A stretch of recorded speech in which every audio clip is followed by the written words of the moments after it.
Okay, here we go. Levels, loudness, and lineups. The How about that? Technorama discussion. So let's get this show on the road. Welcome to Technorama Tuesdays.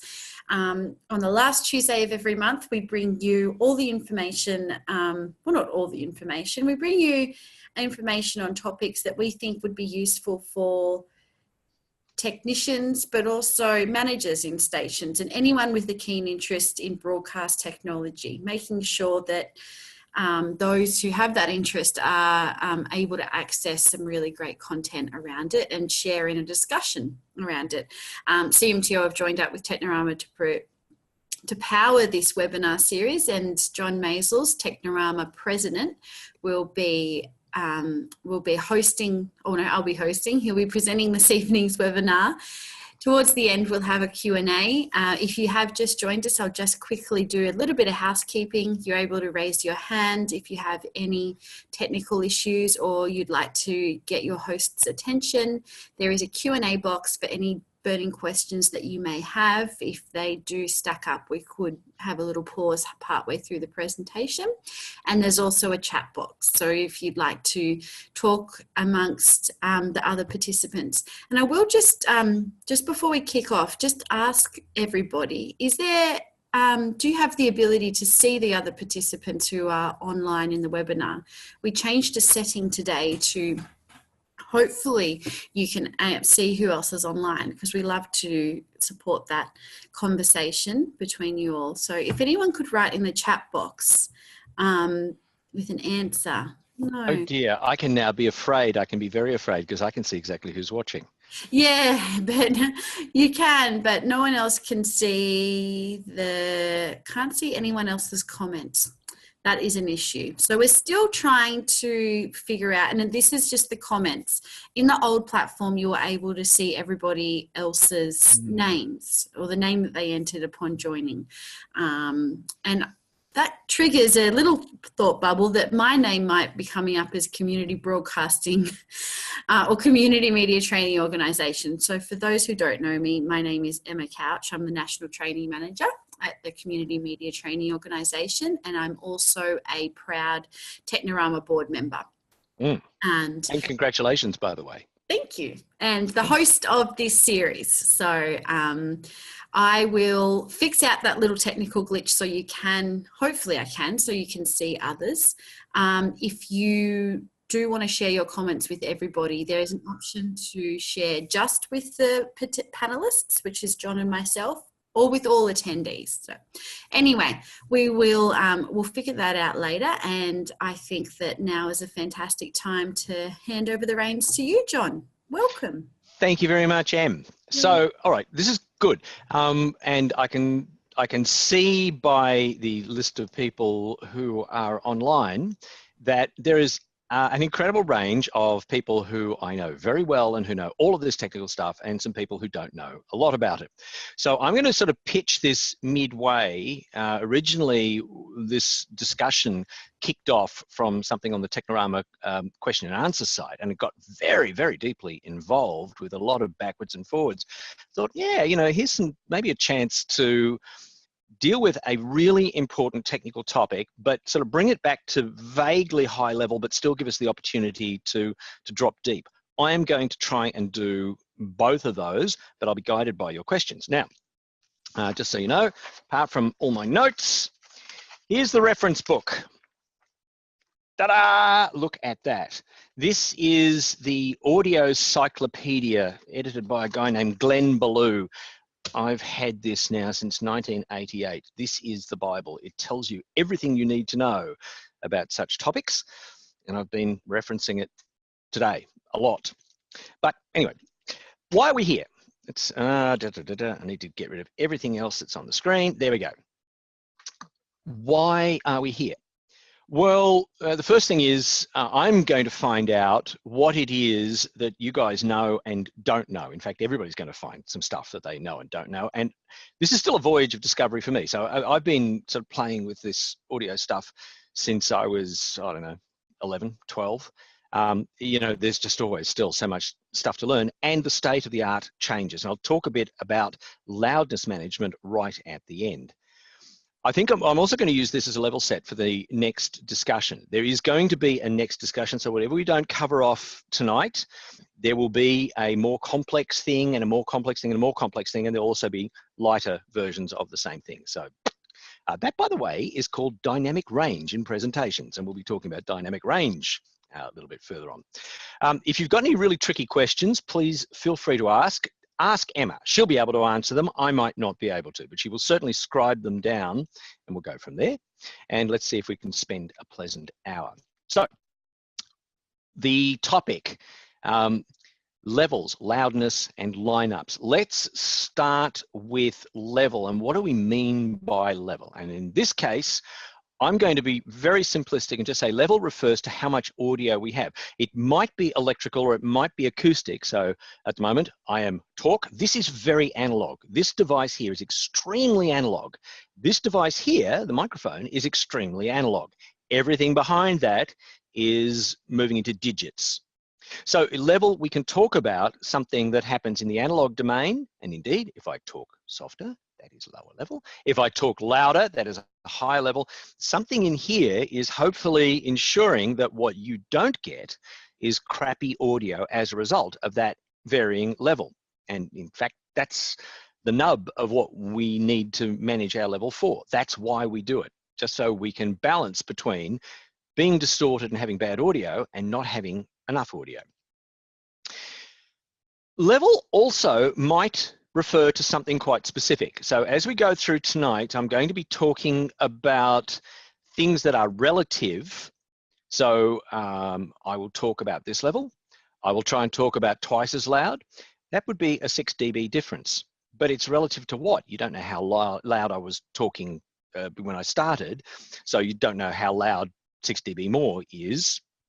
That's relative, but there are things that are absolutes, and an absolute level in the context of this discussion is going to be against a very well understood and carefully defined measurement point. So let's bound our thinking a little bit.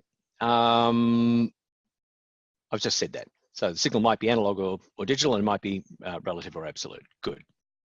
Now, before I sort of get into any more of the theory, I can say that there are always limits. The reason we need to balance this stuff up is because there are limits at the lowest end where there is no signal, there is noise, and there is always noise. And at the highest level, there is where we are overloading something. We're overloading something physical, we're overloading something electrical, and that you could think of as 100%. Now, an AM transmitter, if you try and overdrive an AM transmitter more than 100%, really bad things happen, possibly bang. If you try to put more signal in than you can get into the number of bits you've got available in a digital signal, bang. And in fact, it sounds like bang. You can't pack more of that stuff in. But if you're talking about a relative level, it might just be you reach the relative level and then something else happens. So for example, when you get to 120 dB sound pressure level, that's the threshold of pain. If you have somebody who is playing a trumpet and they're blowing in your ear and it hurts, that's possibly in excess of 120 dB sound pressure level. Indeed, if a bomb goes off next to you, that would be substantially more than 120 dB SPL. And it might only be that for a very, very short amount of time during which the damage is done. And just as a side point, a very short but extremely high level signal might do more damage than one that has been sustained for quite a while, for reasons I'll go into later. There's also some other numbers that we see quite often. For instance, if you're running gigs, you'll know that local councils now enforce level ordinances. So they say, well, you're not going to be allowed to run more than 90 dB sound pressure level for a 3-hour period. We'll measure it over that, we'll average it out. Any more than that, we'll come and we'll shut you down, or we'll turn down the knob. Okay, that's not a system limit, that's something that somebody has decided. The same thing, by the way, about transmitters. So an FM transmitter in this country, in fact, pretty much everywhere, is set up so that what we think of as the maximum amount of signal we can put in deviates the transmitter 75 kilohertz. Now, you can actually wind the knob knob up more than that, you can turn it up to deviating 150 kilohertz. If that happens, does the transmitter blow up? In the case of an FM transmitter, it probably doesn't, but the regulator will come after you and try and adjust your kneecaps, because what you'll be doing is going into somebody else's spectrum. So there's another example of where we can wind the wick up more, we can put more level into a system without actually having anything go wrong, but it's not a good idea. At the lowest end, if we don't have enough signal, then the signal becomes comparable to noise. Now, think of this, say, in a car. Cars are generally noisy, but if we're sitting in cars, we talk loud enough so that the person next to us can hear above the noise. Or you listen to the radio and you turn the radio up above the noise. What happens if the radio or the person next to you is lower than the noise level in the car? Very difficult to hear. It is actually possible, humans are really good at this, brains are amazing things, to be able to pick signal up from below what we think of as the noise floor. It's an amazing thing, but actually true. And we can also do that electrically. Your mobile phones frequently arrive at the cell towers with a signal level that is lower than the electrical noise floor being received at the cell tower. How does that happen? Lots of mathematics, really cool stuff. At the other end, what happens if we try to put too much level into a system? Most commonly, and particularly in an analog environment, we get distortion. Distortion is a result of the system being unable to, if you like, expand anymore to linearly follow the signal that's being fed in. Think of it like a balloon. If you blow into a balloon, let the air out. Blow into a balloon, let the air out. Provided you don't blow too much air into the balloon, it's okay, because the amount of air going in and coming out just tracked by the balloon, which expands and contracts to follow how much you're putting in. What happens if you try to put too much in? Well, if the balloon is sitting inside a box, you can blow into that and eventually the balloon will become the size of the box. You cannot get the balloon any bigger than the box. This is, if you like, 100%. There's also the case where if you don't have the balloon in a box and you keep putting more and more air in, what happens? The balloon goes bang. At this point, we've really exceeded our system limit.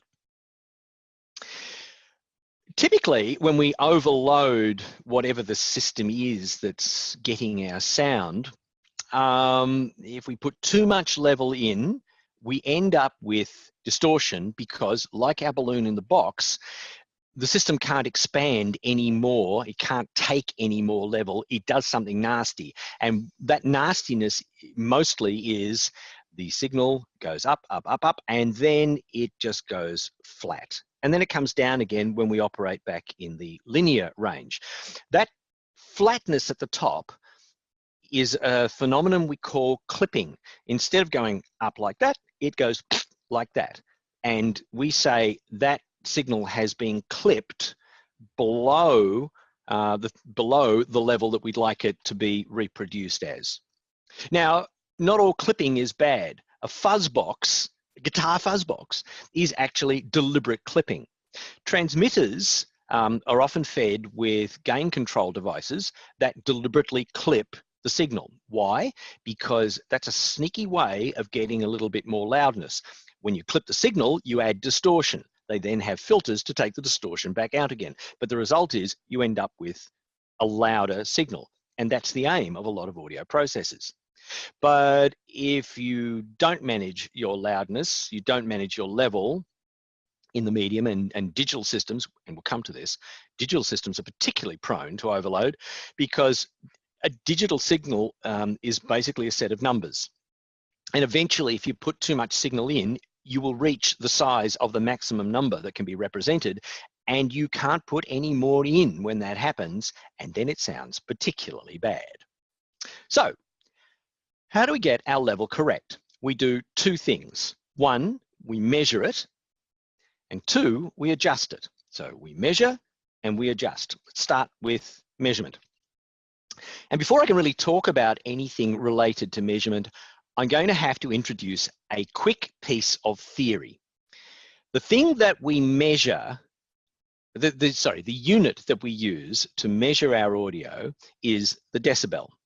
That actually stands for deci, 1/10 of, bell, the unit of level, loudness, volume.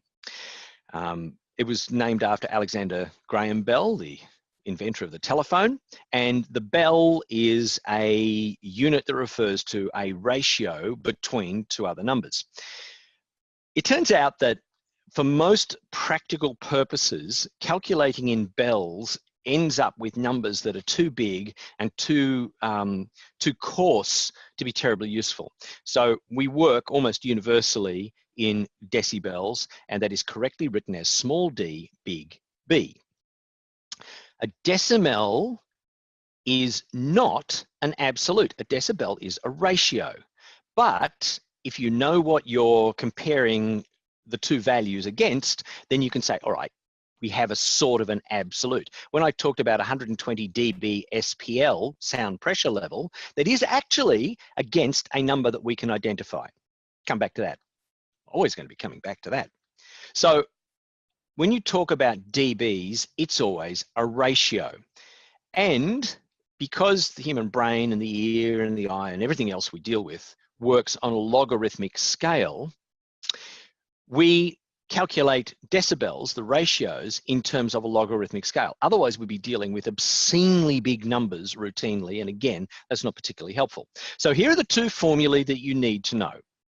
If you are comparing two power values, then it is a ratio. You compare power value 1 against power value 2, and you take the log base 10 of that number and you multiply it by 10, which gets from bells into decibels. So you actually get a bigger number, but it's more useful, and that's your power. So example, if you take a 100 watt transmitter, P1 equals 100, and you compare it to a 50 watt transmitter, P2 equals 50, and you do that calculation, you end up with P1 on P2, 100 on 50. If you're good at maths, that's the number 2.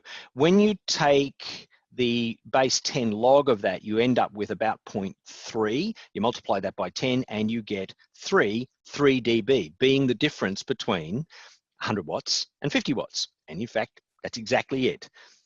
3 dB is a doubling of power.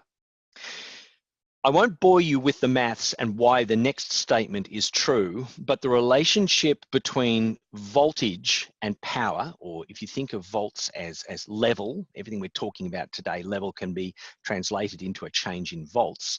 The relationship between volts and power is a square relationship. So power is the square of the voltage under blah, blah, blah conditions. Because it's a square, when you move the exponent outside this calculation, you end up with 20 times. So our power is 10 times, our voltage is 20 times when you're doing a ratio of voltages. That's the most I'm going to say about that. Did you all get that? Did you write that down? One's power, one's voltage. But maybe it's going to be a bit more useful if you think about some magic numbers. So here are some magic numbers. If we double the power, we can add 3 dB to our whatever our signal is. If we halve the power, it's minus 3 dB. So if we drop our power from 50 watts to 25 watts, we've dropped the power by 3 dB, minus 3 dB. When we talk about levels or voltage levels, then double is 6. So if I talk twice as loudly as I am now, that could be measured as an increase of 6 dB. When you look at that on a meter, it will be going dip, dip, dip, dip, dip, dip, dip, and you'll then see it go 6 dB higher. That's something that we can see and relate to. Another really good magic number to know is that 10 times the level is 20 dB. So if you increase your level by 20 dB, you now have 10 times as much level. Just as an aside, but because it's useful to know, if you're changing the gain of your console, you're getting in there with a tweak, the smallest change that the average person can detect, if you are listening to tone, The smallest change you can pick is 1 dB. If the tone changes by less than 1 dB, most people would not be able to pick that. The smallest change on average program, so if you're just listening to the radio and somebody turns the signal up by 3 dB, you would probably hear that, but a change of less than 3 dB, you probably wouldn't notice. It's a really good rule of thumb, but if somebody changes it by 6 dB, they double the signal, you'll hear that. You will always hear that. At least most people would hear that. Right. Now, to measure something, we need a meter. And I'm going to very quickly look at 3 of the most common meters that we deal with. First 2 right now, and the last one sort of way towards the end. So what types of meters do we have? Pretty much everybody in this country who's ever sat in front of a console will have been faced by a VU meter. If you are in the UK, you hardly ever see VU meters in studios. You almost always see peak program meters. Why? That's a historical thing. It comes out of what the BBC does, which started in the 1930s, and that translates into common practice today. But the UK, pretty much all PPMs. In the Nordic countries, a different type of PPM that looks a bit like a VU meter. In Canada, depending on where you are, it might be a VU meter, or in the francophone areas, now, surprise, surprise, European sort of origin, you might find peak program meters. Well, let's have a look at what both of those things are. First, the VU meter. I'm sure you're all really familiar with one of these, and it might surprise you to know that this has been around since the 1930s, when it was invented by Bell Labs, who felt they had a need to be able to record and monitor and check levels on program lines. And the VU meter was introduced as a way of confirming that the signal at one end of a line and the signal at the other end of the line were the same or different, and how different. But they did something that was really very, very good. Not only did they come up with a scale and a reference point for the VU meter, they also, at the same time, standardized how the meter behaved, how it moved, how quickly it moved, which the technical term for that is ballistics. So how quickly the needle moves when something happens. So here's our classic VU meter scale, and you'll recognize it. It's got a 0 point, roughly about 70% of the way up, and above that is another 3 dB. The minus 3 dB point is about halfway down. And indeed, let's see, what do I have to do to have a pointer here? We tested all this a little before, so I'm going to turn on my spotlight. There we go. So you can see on the meter here, there's the scale, there's our 0 point, there's the minus 3 point, and this area that goes from +3 to -3 is more or less 50% of the scale. If you go back to what I said earlier, I said a 6 dB change is 50% of the voltage. Remember, when you double 6 dB, when you halve, -6 dB. So there it is. We go from +3 to about -3, and we're about halfway down. It's not quite linear because there's some other factors at work, but trust me, it's more or less linear like that. And indeed, if we go down another 6 dB, we should be, let's see, -3 to -9, we should have dropped down another 50% of the scale. So we'll drop down to about the 25% point, more or less. So here's our VU meter. What happens with the VU meter is when you put a 0 VU calibrated signal in it, and that means +4 dBm, +4 decibels above 1 milliwatt into 600 ohms. This is as far as I'm going to go with the theory. Just stick with me here. But that's a known quantity. Those are all absolute. So if we have 600 ohms, we put the VU meter across it, we make sure that the power being fed into the meter is 1 milliwatt, which we know because we know the resistance and we know the voltage and da-da-da, then the needle will come up to the 0 point. By the way, if we apply the signal, like there's no signal and the meter's sitting down here, and we apply the signal, it will come up there within 300 milliseconds, and it'll overshoot just a little bit and then come back. And that is a really important part of the VU meter specification. In fact, that's why it is a useful device, because that specification coming up in about 300 milliseconds and then dropping back in 300 milliseconds, it goes back the same speed. That's how we can use a VU meter to give us an indication of loudness, because that behavior sort of mimics the way the ear and the brain respond to loudness in signal.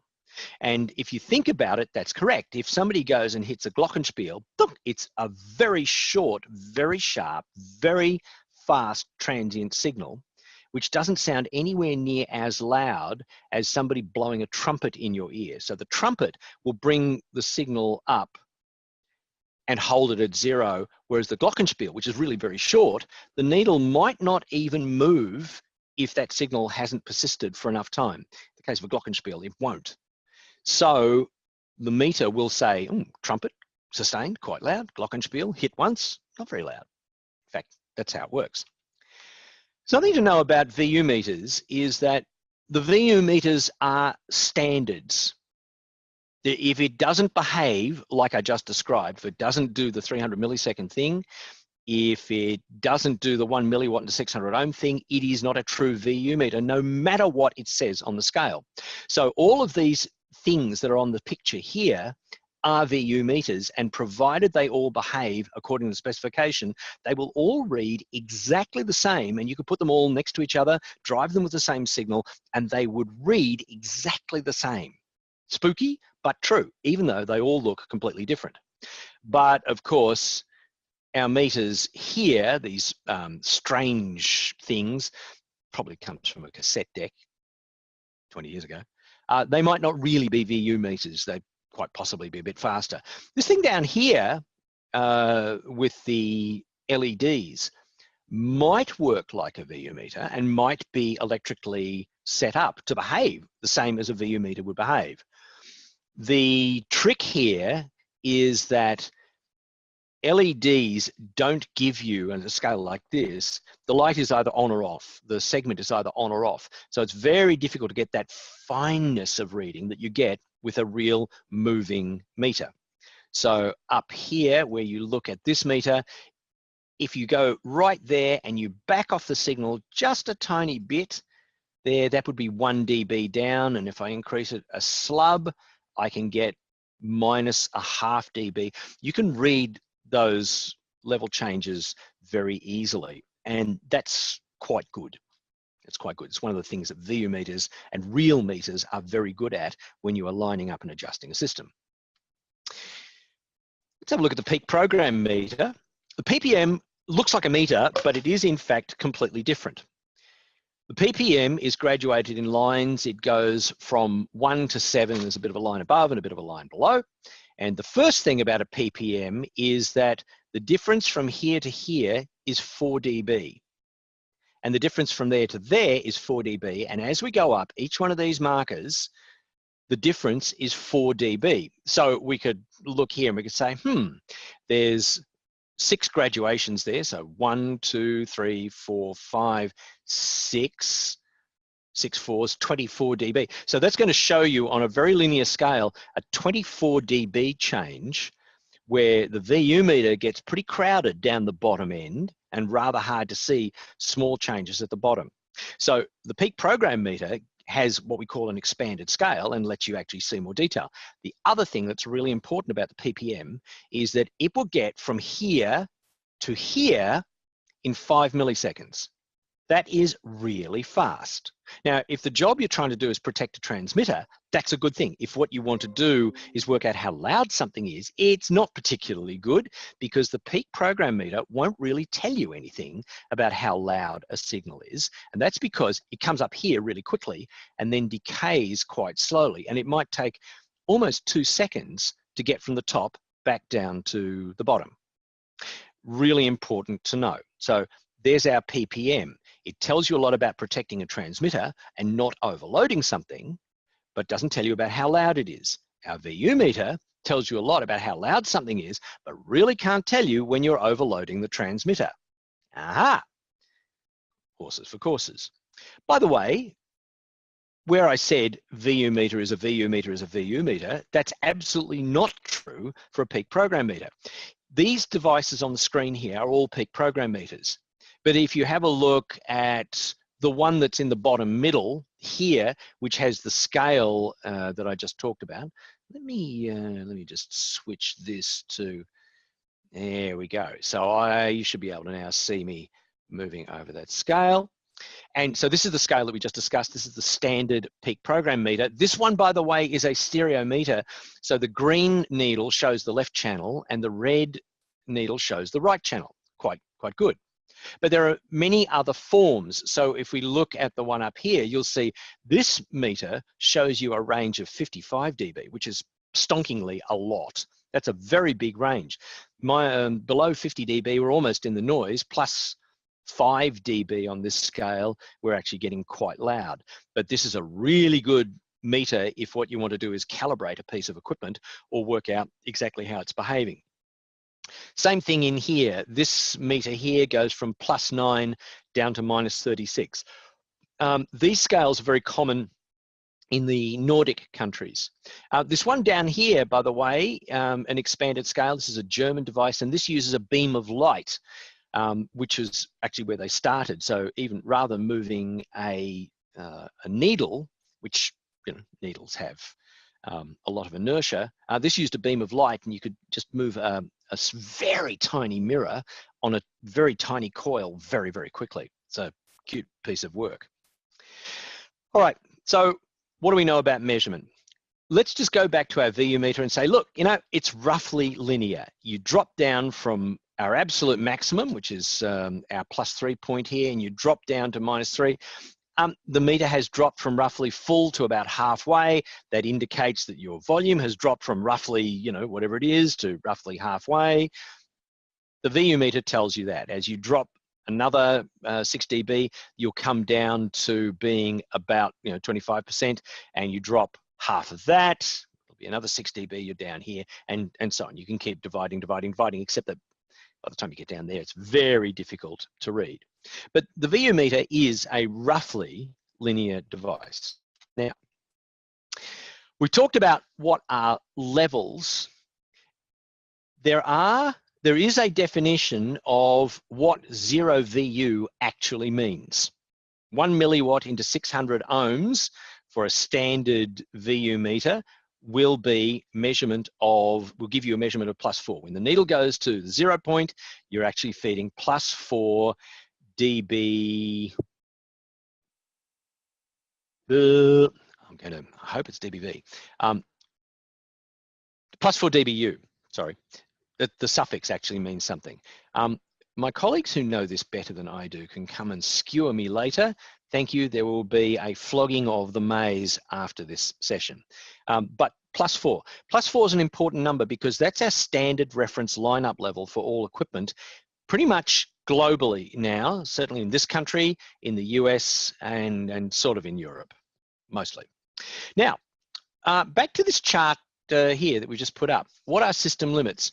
So when I talked about an acoustic limit, down here is 0 dB SPL. That is there is a pressure associated with that. It is barely measurable. I think, and I'll have this number later, it's like 1 by 10 to the -5 pascals. Not very much. Up here, 120 dB higher is the threshold of pain. So this line here shows you what the range of human hearing is. Now, in a good room environment, you might be able to get, say, 110 dB SPL out of an amplifier, but your background noise in the typical room is only about 50 dB SPL. And you can just subtract those two numbers and say, the room has a signal to noise ratio of about 60 dB if we drive to peak. In fact, you wouldn't have the signals peaking at all times, and we'll see that a thing called peak to average ratio means, in fact, you're not even getting anywhere near peak most of the time. So Here's how far our amplifier can go before it blows up, and here's the level of noise in the room, and that is about 60 dB, and we would probably, on average program, if we had a radio station going in there, it would actually give us a real dynamic range of about 40 dB, which isn't really a lot. For an audio signal, and this would be if you had, if you were doing mixing, you might get a 90 dB signals noise ratio, 90 dB signals noise ratio, which is the difference between the point at which you absolutely can't get any more signal out of the system and the point at which you're down at the noise floor, which is factor of the universe. There is always noise in a system.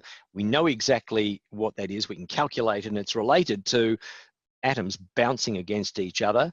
So the only time you get no noise is if you are at absolute zero, 0K, which is not a comfortable temperature to be. Okay. So see if we can look at this a different way. Here's our noise floor, the point at which the noise is sufficiently loud that you can't really hear the signal anymore because it's the same level or lower than the noise. And up here where we have too much signal and we're starting to get into distortion. So we're now crippling our signal. And somewhere below that is the level that we normally operate. Now, in Australia, we line up analog consoles certainly at +4 dBu equals 0 VU. So when the VU meter reads the 0 point, that's when we're pumping out +4 dBm. I really am going to get skewered a little later. +4 dB. And we can measure that and we can set up to that. Now, the great thing is that having made that definition, we know two things. We know that our signal to noise ratio is going to be about 69 dB in this particular case. That's actually quite good. The noise would be almost inaudible if we had really 69 dB signals noise ratio. And between the nominal level and the point at which we start distorting, we have a thing called headroom. This is how far we can go before we run out of whatever our signal is. In this particular case, we've said distortion starts at about +25. So you subtract these two numbers and is that 5 or a 6? Let's say it's a 6. That means we've got about 22 dB of headroom above our 0 VU point before the signal starts distorting. You go, whoa, frabjous day, Kalu Kalay, we have 22 dB of, we can wind up the knob much further. Yeah, actually, it doesn't work like that. But let's have a look at this thing, which is a real eye chart. And this one now is for the techie nerdies. And these charts will be made available and you'll see this. This is a very classic chart that we call gain structure. And it shows what happens as you move through a console. When you feed a microphone into a console, the level coming out of a microphone is typically about -60 dBm. That's not a lot of signal. For us to get that up to +4, which is what happens at 0 VU, we need to amplify that signal by 64 dB. We need an amplifier that has a gain of 64 dB, or if you remember back to my, every time we have a gain of 20 dB, that's roughly 10 times. So it's 20 plus 20 plus 20 plus a little bit. So roughly 1,000 times of gain in the amplifier. Here's our microphone down here. This is where we're feeding it at about -60. And we put it through an amplifier. Here's our amplifier. And we bring that level up, up, up, up, up. By the way, when we're bringing up the level, here's our noise from the microphone. Yes, a microphone actually produces noise. Even if it's a dynamic microphone, it produces noise. And we amplify the noise. So our signal to noise ratio is fixed by a combination of how noisy the microphone is and how much noise is in our amplifier. So we have to start thinking about signal to noise. We bring these up. Now, up here somewhere, this orange line is the point at which if we fed too much signal in, like somebody went, hello, hello, we would actually clip in the amplifier and we'd run out of headroom in the amplifier. Down here, this green line is nominally where we want to be. Signals that sort of sit around that line, and they will be the signals that put our meter at the 0 VU point. and therefore putting out +4 dBm, those signals, which are going to be good, are going to be now have a signal to noise ratio down here of whatever we can get. Probably about 60 dB, maybe better in an analog system. As we go through our mixer, we go through equalization, we go through the fader, and when we go through the fader, we drop the level down. So that's what happens, we drop some level. Because we've dropped levels in our fader system, we need to make that up again, so we have another amplifier to bring us back up, and we'll get through our master fader, so we'll drop the level a bit through the master fader, because we're holding a little bit in the master fader, and we'll bring the level back up again. In this case, here's where we bring the level up to actually +4. So inside a mixer, we typically don't try and keep everything like inside the mixer at +4. That'd be difficult and wasteful and hard to manage. But where the signal heads out of the mixer, then we want it to be +4 at 0 VU. Now, as we look down here, you can see that our noise has gone up, and each stage introduces some noise. So at this stage, we introduce some noise, we bring that up, but we get rid of it again, we bring it up. But later stages don't do anywhere near as much damage as the microphone preamp does. That's actually where the tough part happens. Microphone preamps, tape head preamps, don't see those too much anymore. Pickup preamps, we still see those a bit. That's where the design really has to be careful. So gain structure tells us how are we running as we go through the mixer in terms of how much signal we've got, how much gain we've got, how much noise we've got, and where we run out of headroom. A digital signal works slightly differently. An amplifier is an analog thing, but when we get into digital audio and we stay entirely in digital domain, we're really doing mathematics on numbers. So we need to think about turning our analog signal into a digital signal, which is a set of numbers. Beyond this, how we get to that stage, but let me just quickly look at what happens when we feed some digital signals, analog signals, and turn them into numbers. So if we have what we'd call 16-bit audio, so every audio sample is being represented by a 16-bit number, and a 16-bit number could have one of 65,000 possible values, from no bits set on to all the bits set on, 65,000 possible values. If we have no signal going in, so we have 16 bits set to nothing, then here's our number. It's all zeros in binary. And over here is the same thing in hexadecimal. If we just have a tidge of signal, the smallest thing we can have, we will turn on a single bit, the low order bit. That's the value of our signal now. It's the smallest signal we could represent that isn't actually nothing, and that has a value of 1. I just picked an arbitrary value here. I just said, oh, well, what happens if we have 0, 0, 0, 1, 0, 1, 1, 0, 0, blah, blah, blah, blah. It's an average number. It's lowish, and that number would be in hexadecimal 0267, but here it is in binary. That's just some bits of something. It's not a particularly big number, and it's certainly nowhere like the full number. Let's have a look at what happens as we increase. If we go to 25% of something, that's this point here. You might have thought, it would be down here. No, this is the point at which we've got 25% of our bits turned on.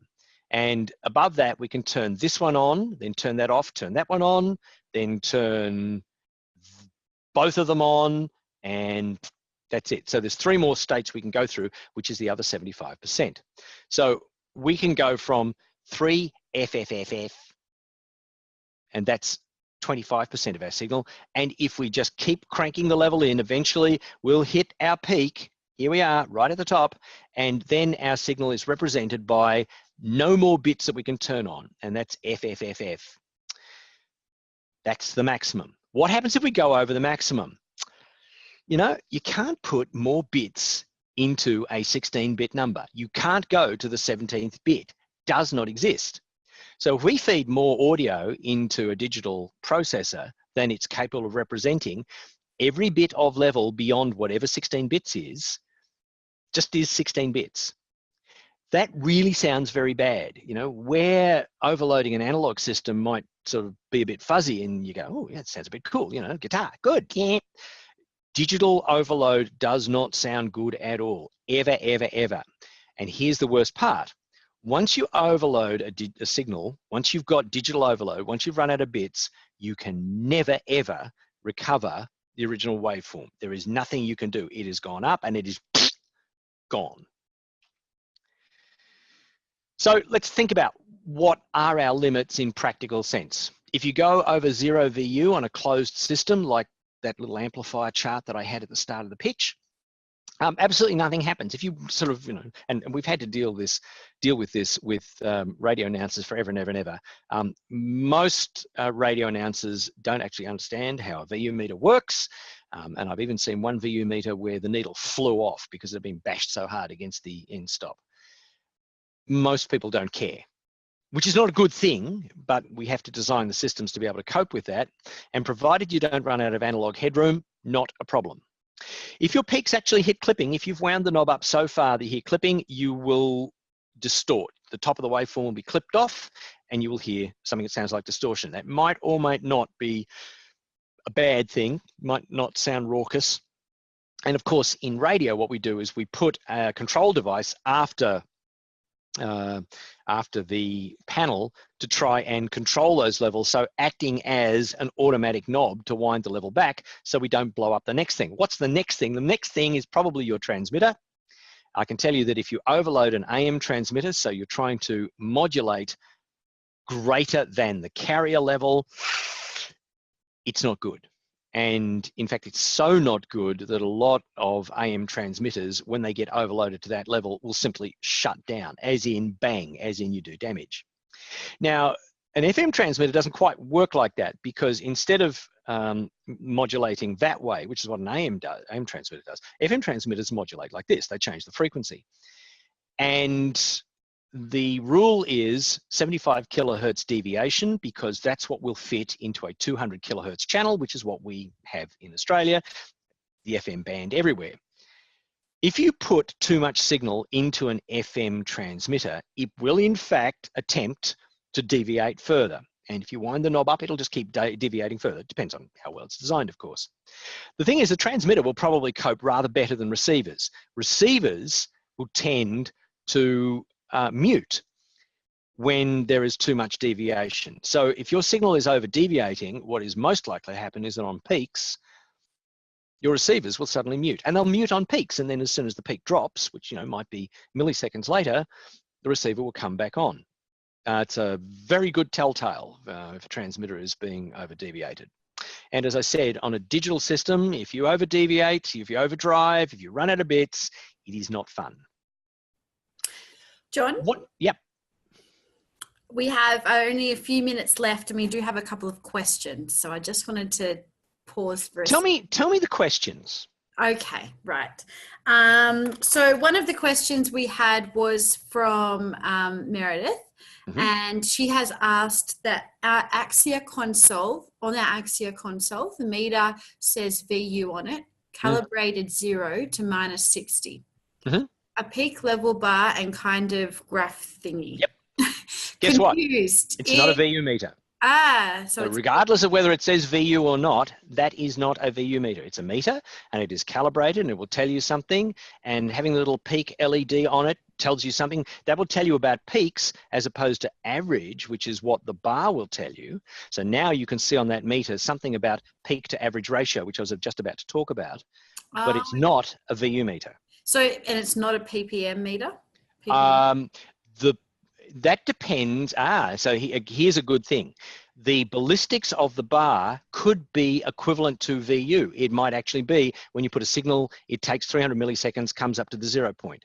It could be that the peak indicator does the same thing as a ppm, comes up in 5 milliseconds, drops back really slowly. Okay. Could be. Could be. We don't know. Might not be. You don't know. Meredith, I encourage you to contact John to clarify completely what you've got there. So we do have just a couple of minutes left. So I'll let you whiz through the final element of this presentation. Okay. So I will very quickly in passing say, you might hear about systems that have more bits, CD, 16 bits, a lot of consoles, 24 bits, really, really serious recording, 32 bits. The advantage of having more bits is twofold. One, you have more dynamic range that you can play with in the signal. So the dynamic range of a 16-bit signal is about 90 dB. In fact, this chart will say that better. The dynamic range of a 24-bit signal is 144 dB, which is actually more dynamic range than the human ear can deliver. And the dynamic range of a 32-bit signal is 192 dB, which is like way more than humans can deal with. But the good thing about going 32 bits is that everything you do when you're editing is all about mathematics. And every time you do some calculations, you get rounding errors. And the more bits you have, the less rounding errors become an issue. So if you edit with 16-bit signals, you eventually will get rounding errors that will create a form of distortion. So that's why 16, 24, and 32. Couple of rules of thumb for lining signals up. In Australia, so I said 0 VU gives you plus 4 dBm out. Yes, that is correct. But in Australia, if you're lining up a system, typically you would put tone in at minus 20 dB FS, and that would give minus 20 dB full scale. So it's 20 dB below all of your bits occupied, and that will give you a 0 VU reading. Just a minute. Does that make any sense?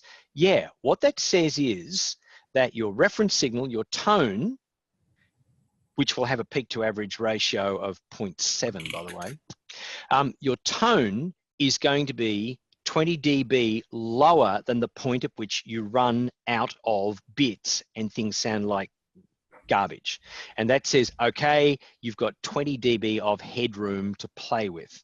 In Europe, they line up to minus 18 dB, and a typical CD will be mastered so that reference level is minus 14 dB.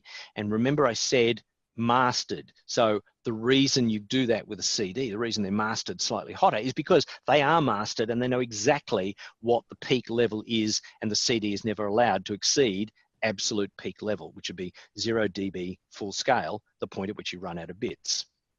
Now, a level looks a bit like this. A waveform looks a bit like this when you see it. And I'm sure everybody who's dealt with an audio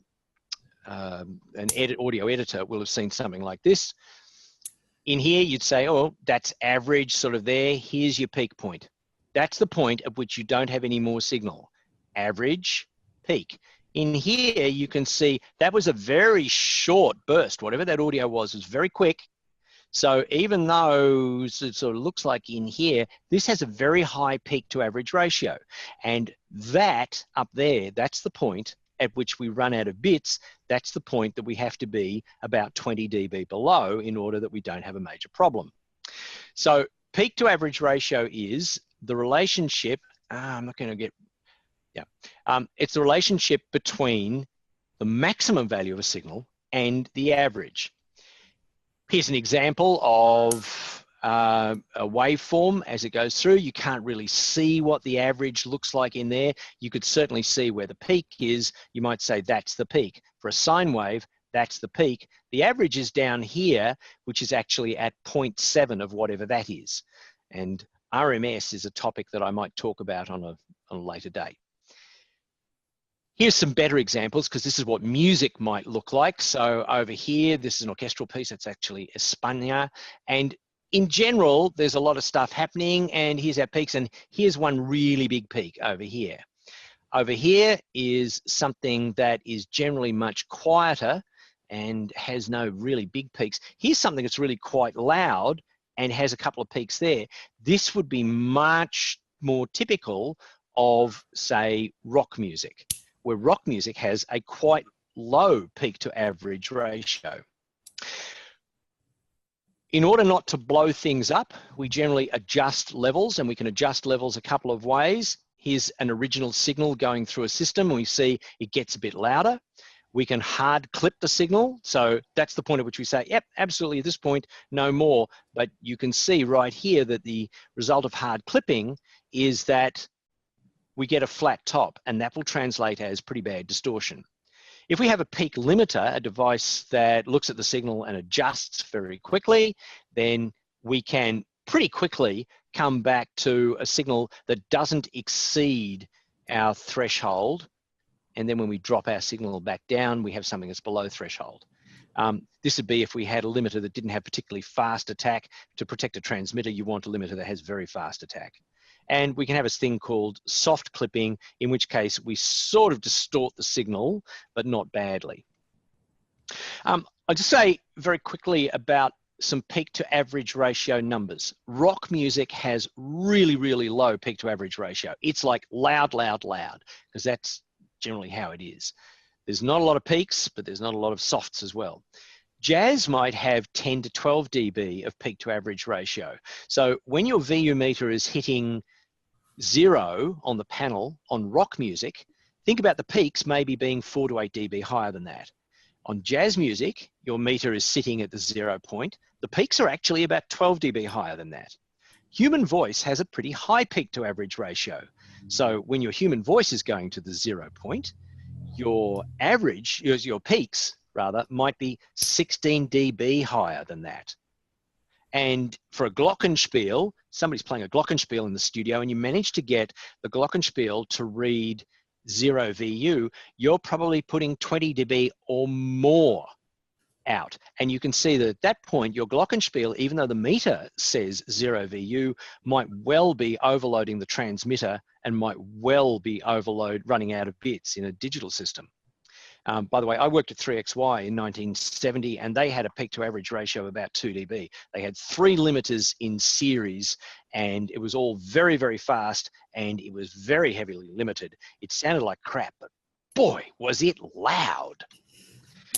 Today's thinking is that really, really, really very loud isn't really what you want to do. And so today's thinking is that sound should be more cleverly processed. So a low dynamic range is good for cars, but a higher dynamic range is what we want for television and for DAB, and probably what you want for people who are listening to podcasts. And because we're no longer trying to protect a transmitter in the case of a digital broadcast signal like TV, DAB, or a podcast, the industry has now moved to trying to manage loudness rather than absolute level. And we now have a thing called LKFS, which is loudness according to a K-factor scale against full-scale 0 dBFS. Now to go into this would be way more than we have time to deal with tonight, but I did want to show you what a loudness meter looks like today. And one of the most interesting things is that in an environment where we now manage loudness according to a number, and this, by the way, would be slightly low. The number we try to manage to is about -24 or -23 LUFS or LKFS, they're the same number. If you adjust all of your program, whether it's rock music, a glockenspiel, a race call, football match, jazz, if the measurement is at -25 in this example, and all the bits of program you feed in are at -25, they will all sound the same regardless of whether it is speech or music, rock music, the glockenspiel, a pipe organ, anything. It will sound as loud. And I'm sure everybody has listened at home and gone, why are the commercials louder than the program? The challenge these days is to try to get everything sitting around this -25, 24, -23 LKFS or LUFS, they're the same thing, measurement, so that things always sound as loud. And we now have an example here on the right-hand side of this chart. This is a loudness radar measurement pioneered by TC Electronic. And this is a wonderful device for telling you how loud stuff is. Many of the tools that you use will have plugins that will help you manage loudness. Adobe Audition certainly does, and it is very effective. When you run stuff through that plugin, you get equivalent loudness. Do not confuse that with normalization of peaks, because normalizing peaks will stop you overloading, it'll stop you running out of bits, but everything will not be equally as loud as everything else. So pretty much that's you. Stop drawing breath there, Emma. I can actually manage my own time. Oh, can you? Well, there's no time for questions. So I think you've got a little bit of a drama there, John. Yeah. And I do unfortunately have another appointment after that. But I just want to quickly thank you. Incredibly interesting. And I feel like we could formulate a additional webinar out of this quite easily, a follow-on. A part 2. Well, absolutely, because I didn't even get into the demonstrations or holding up the meters, or I just happened to have. There we go. Just everybody does. There we go. There's the meters that I have. Do. Yeah, absolutely. Yeah. Don't you have meters? Yes. Yeah. And I'll just go and collect mine. If anyone has any questions, just quick chat. Pop them in the chat box. I understood that you might have already. So I will just say that quickly, Jack O'Connell has asked, was that mixer diagram of a studio console? Does that make sense? Was the mixer any console really? You're talking, yeah. He's talking about the level diagram, the gain structure diagram, and yeah, that could be really any console, anything where you've got a preamp followed by a gain knob, followed by another preamp, followed by another gain knob, followed by an output. Okay, hopefully that makes sense to you, Jack. We'll just follow up on John's shameless plug to the annual general meeting. That's right. Anybody who is a member of Technorama Incorporated, if you're actually a member, just a reminder that the annual general meeting is tomorrow night, and we'll be sending out a reminder, and it will have a reminder of the address and the number and everything else for GoToMeeting, so you can join the meeting. We'd love to have you join us. Would you like to read Zoe's comment? This knob has gained. Thank you. Oh my God, I love your humour and all the thank you that's coming in as well. The Technorama Tuesdays is a monthly webinar series that will take place on the last Tuesday of every month. The next one is happening on October 30, 6:30 or 18:30. It'll be 18:30, and that will be Eastern Australian Daylight Time. Yeah, it will, because we would have changed over. Topic is TBC at the moment, but it's going to be just as interesting. And I want to thank you all for I want to thank you all for attending this evening's webinar, and thank you, John, for that great presentation. It'll be made available on the CMTO and the Technorama website, and also be emailed out to you tomorrow. Please, once you close down this webinar, in your browser, a feedback form will pop up. So please give us your feedback. We really want to know what you want to learn. Yep. Have you gone mute? No, I haven't. I just stopped talking. Oh, okay. We might leave it at there. Is there anything else you'd like to finish off with, John? No, I think that's fine. There's so much more that could be covered on this topic, and by the way, we're learning about the platform. So thank you all for bearing with us while we sorted out beyond our we spent 2 hours testing earlier today. Things are always surprising. That's absolutely right. Well, have a lovely evening, and have a lovely evening. Go and have dinner. Yeah, that's it. Ciao, ciao. Bye.